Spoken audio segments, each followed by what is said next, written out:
Hello guys, welcome to my channel. कैसे हैं आप लोग? आई होप आप सब अच्छे होंगे और मैं भी बहुत अच्छी हूँ। तो काफ़ी टाइम से मैं व्लॉग बनाने की सोच रही थी, लेकिन बना नहीं पा रही हूँ क्योंकि डेली बनाने का यहाँ टाइम नहीं हो रहा है। तो मैंने सोचा आज एक व्लॉग बना लेती हूँ। तो अभी हो रही है मॉर्निंग और कुक्कू भी यहाँ पे उठ चुकी है। कुक्कू हाय बोल दो, हाय बोल दो कुक्कू।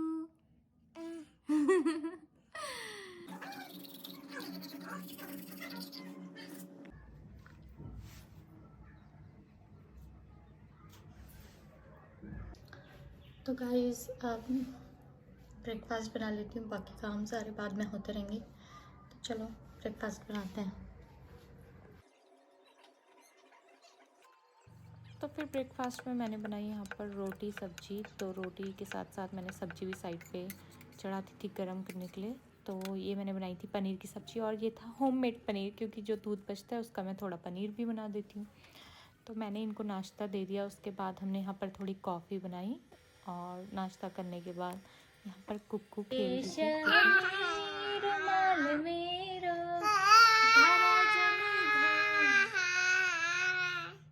धारा जाने जती मेरी याद उतनी जने रोए। कितना सारा गाना गा दिया आज।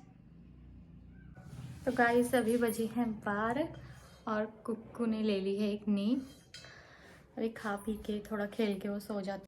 बच्चों के साथ दिन कैसे निकल जाता है पता ही नहीं चलता है। फिर दिन का टाइम आ गया था और दिन का खाना बनाना था। फिर मैंने बनाया दिन का खाना, और देखिए दिन में बनाई थी मैंने बिरयानी, वेज बिरयानी। उसके बाद हमें जाना था कहीं, तो हम हो रहे थे रेडी। रेडी होना है। फिर यहाँ पर मैंने सबसे पहले रेडी किया कुक्कू को। मैंने बनाया उसके बाल कपड़े पहनाने के बाद, क्योंकि कुक्कू को रेडी करने में टाइम लग जाता है थोड़ा, और हमें पता भी नहीं था कि हमें कहाँ जाना है। तो हम जल्दी से रेडी हो गए थे ताकि हम टाइम से निकल पाएँ। रेडी होने के बाद हम आ गए थे बाहर कैंप के, और यहीं से थोड़े आगे हम एक फ्रेंड के लिए रुके हुए थे, और वो भैया भी हमें यहीं मिलने वाले थे जिनके साथ हम उनका फार्म देखने जाने वाले थे। और तो मैं आपको बता दूं, हम जा रहे थे अंगूर की खेती देखने, क्योंकि नासिक में जो सबसे ज़्यादा फार्मिंग होती है वो होती है ग्रेप्स की, इसलिए हम जा रहे हैं ग्रेप्स की फार्मिंग देखने। Let's go.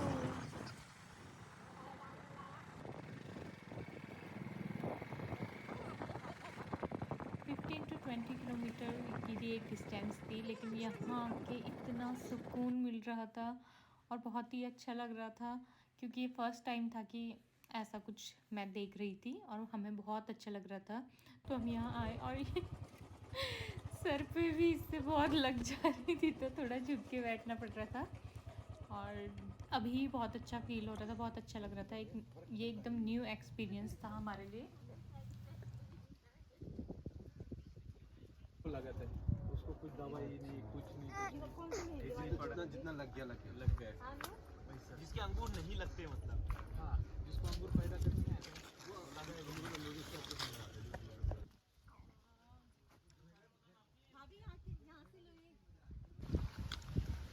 वो देखिए कितने सारे हरे हरे अंगूर यहाँ पर लगे हुए हैं, और भैया ने कहा जितने आप खा सकते हो खा लो, तो हम खा भी ले रहे थे।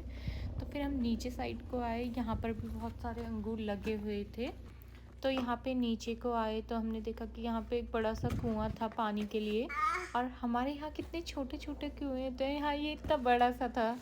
उसके बाद हम यहाँ नीचे को आए तो देखा कि यहाँ पर और भी बहुत सारे पेड़ हैं यहाँ पर अंगूर के। देखिए कितने अच्छे अच्छे लग रखे हैं। उसके बाद हम यहाँ पर पूरा घूम रहे थे। उसके बाद मैं आगे को गई धीरे धीरे देखते देखते। उसके बाद मैं थोड़ा आगे को गई तो मुझे पता चला कि यहाँ पर तो काले अंगूर के भी पेड़ हैं। और देखिए कितने अच्छे लग रहे थे, कितने ज़्यादा कितने अच्छे लग रहे थे। जितने मुझे हरे अंगूर पसंद हैं उससे ज़्यादा काले अच्छे लगते हैं, और ये टेस्ट में भी बहुत अच्छे थे, मीठे मीठे से। और देखिए कितने सारे काले अंगूर ही काले अंगूर लगे हैं यहाँ पर। और भैया ने कहा जितने खा सकते हो खा लेना, तो हम खा भी रहे थे, इवन बच्चे भी बहुत खा रहे थे। फिर यहाँ पर ये कर रहे थे कटिंग का काम।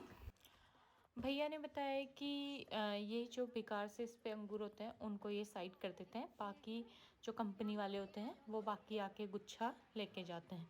तो ये यहाँ पर कर रहे थे, उसमें से जो बेकार से हो जाते हैं उन सारों को निकाल रहे थे। और उसके बाद हम तो यहाँ पर मज़े से खा रहे थे, फ़ोटोज़ खींच रहे थे और बहुत अच्छा लग रहा था, बहुत ज़्यादा। ये देखिए कुक्कू कुक्कू निकाल रही थी, खा रही थी, निकाल रही थी, खा रही थी, गिरा भी दे रही थी और बहुत अच्छा यहाँ पे लग रहा था। ये देखिए कैसे खा रही है ये, इसने भी बहुत अंगूर खाए वहाँ पे।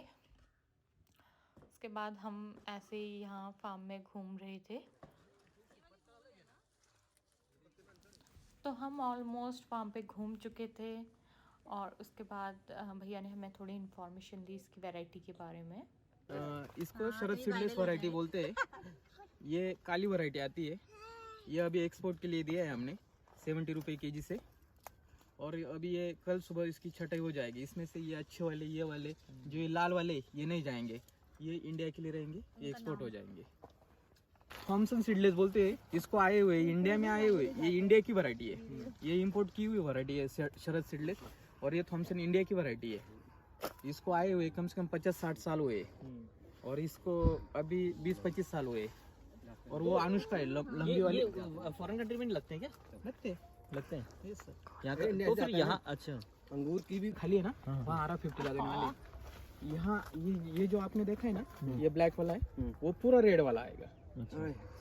उसको निकालोगे, मुंह में डालोगे तो आप शहद पी रहे हो ऐसा लगेगा। तो फिर हमें भैया ने बताया कि वो इंपोर्ट भी करते हैं और फॉरेन भी जाते हैं उनके ये ग्रेप्स, और लोकली तो जाते ही हैं। क्योंकि हमें यहाँ काफ़ी टाइम हो गया था और हमने पूरा घूम भी लिया था फार्म। फिर हम धीरे करके यहाँ से निकलने लगे और देखिए कितना अच्छा यहाँ पे लग रहा है सच में। वैसे तो यहाँ से जाने का मन बिल्कुल भी नहीं कर रहा था, कैसे टाइम बीत गया यहाँ पता ही नहीं चला। बहुत अच्छा यहाँ पर लग रहा था और मैं तो अभी भी ग्रेप्स खाते हुए ही आ रही थी क्योंकि इतने अच्छे मीठे ग्रेप्स हो रहे थे। ये देखिए ये ऊपर वाला फार्म है और वो नीचे वाला फार्म था।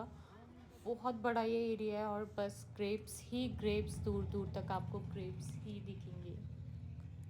मैं तो शुरू से लेके एंड तक ग्रेप्स ही ग्रेप्स खाने में थी। अब हम जा रहे थे और मैं तब भी ग्रेप्स खा रही थी क्योंकि इतने टेस्टी हो रहे थे, मीठे मीठे। फिर हम यहाँ से निकल चुके थे, अब देखते हैं हम कहाँ जाते हैं।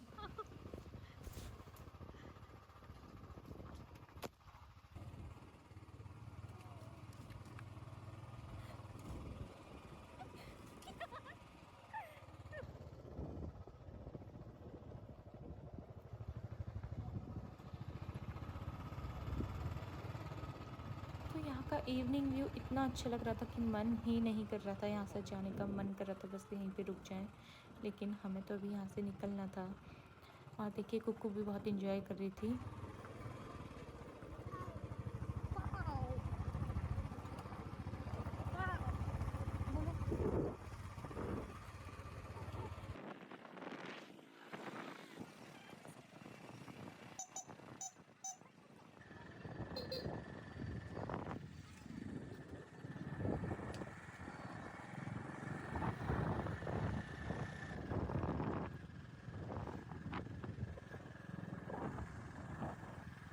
तो इस व्यू का मज़ा लेते हुए हम पहुंच चुके थे फार्म से अप्रॉक्स 5 to 7 मिनट की डिस्टेंस पे एक फैक्ट्री पे, जो कि थी एक वाइन फैक्ट्री।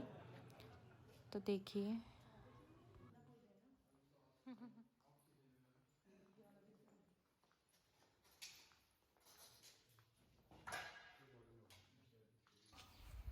तो ये अंकल जी जो हमें यहाँ मिले थे और वही हमें इन चीज़ों के बारे में बता रहे थे कि कैसे यहाँ ग्रेप्स आते हैं, कैसी क्या इनकी प्रोसेस है। तो इन्होंने पूरा हमें यहाँ समझाया और यही इसके ओनर भी हैं। तो आप देख सकते हैं यहाँ पर कितने बड़े बड़े ये टैंक थे और फिर उन्होंने पूरी प्रोसेस के बारे में यहाँ समझाया कि 2 टाइप की यहाँ पर वाइन बनती हैं, एक तो ये थी और एक स्पेशल रैप थी। और उन्होंने पूरी प्रोसेस के बारे में समझाया। जैकेट है, देखो इधर अपना टैंक है ना, ये बाहर से जैकेट है और ये मेन टैंक है। अच्छा, ये ठंडा रखने के लिए। इस कैपेसिटी क्या है? अच्छा 12.9 की है, मैंने 12,900। ये बाहर से तो एक वाइन तो ये थी, और जो दूसरी रेड कलर की वाइन थी वो भी मैं आपको दिखाती हूँ।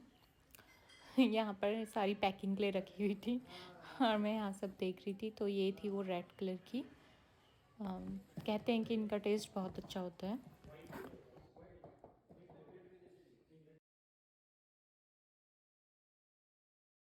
तो यहाँ पर भी हमें थोड़ी देर हो चुकी थी और पूरी फैक्ट्री हमने विज़िट कर ली थी।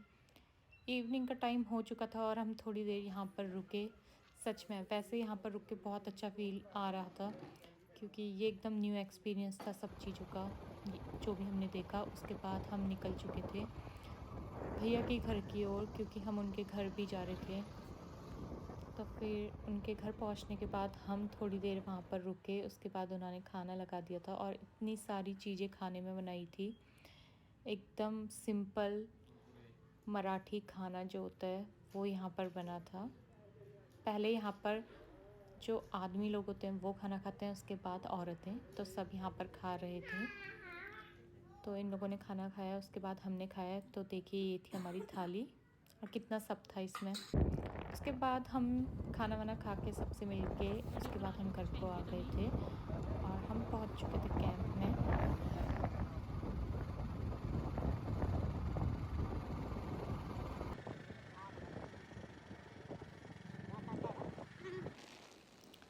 तो फाइनली हम पहुंच चुके थे अपने क्वार्टर पे और सच में बहुत थक चुके थे।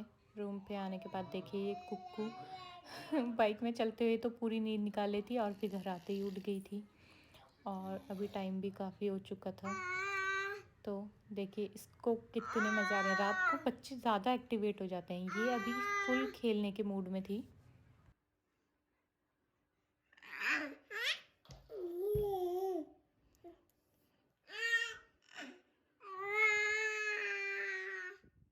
तो अब हो चुका था बहुत लेट और हम भी सोने के लिए रेडी थे। तो कैसा लगा व्लॉग? आई होप आपको पसंद आया होगा। Thank you for watching. Bye bye.